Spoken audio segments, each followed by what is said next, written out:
গত 12 তারিখ মানে 12ই মে আমাদের কাছে একটি বাচ্চা মেয়ে আসে, 10ম শ্রেণীতে পাঠরতা।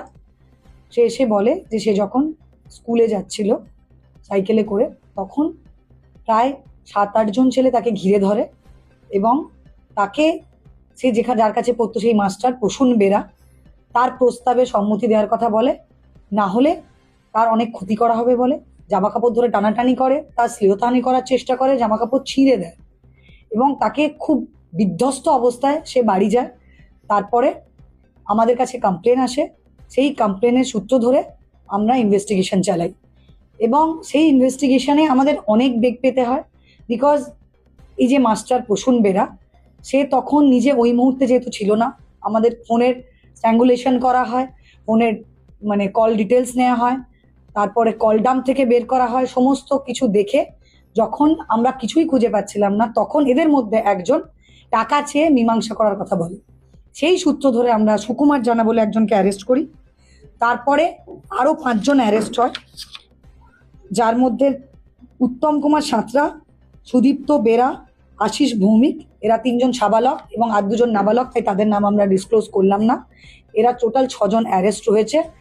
তাছাড়াও আরও 1-2 জন আছেন যাদেরকে এখনো আমরা ধরতে পারিনি, ইনভেস্টিগেশন চলছে। আজকে 1:45-র সময় আমরা নারায়ণগঞ্জ থানা এলাকা থেকে ফোন ট্র্যাকিং করে, লোকেশন ট্র্যাকিং করে, আর অনেক জায়গা থেকে এরা রেডে যাতে অ্যাভয়েড করতে পারে, চলে যেতে পারে, পালিয়ে যেতে পারে, বেল নিতে পারে, এসব অনেক কিছু করছিল। সেরকমভাবে আমরা এসওজির থ্রু দিয়ে, আমার পুরো এসওজির টিম, তারা তাদেরকে তাড়া করে, সারা দিন রাত জেগে তারা তাদের পেছনে থাকে। এবং আজকে আমরা যখন তারা 1:45 নাগাদ নারায়ণগঞ্জ দিয়ে যাচ্ছিল, রাস্তা থেকে তাদের গাড়ি ট্রেস করে তাদেরকে আমরা অ্যারেস্ট করি। এবং এই প্রসূন বেরা, ইনি শিক্ষক। আমরা এই ঘটনাটা এত বড় করে বলার একটাই কারণ, স্টুডেন্টদের কাছে শিক্ষকরা সেফ প্লেস। তো এরকম যাতে আর কখনো কেউ এই ঘটনা করতে সাহস না পায়, তার জন্য আমরা দৃষ্টান্তমূলক সাজার জন্য আমরা প্রেয়ার দেব। সেরকমভাবে ইনভেস্টিগেশন করব যাতে খুব কম সময়ের মধ্যে আমরা এই কেসটা শেষ করতে পারি।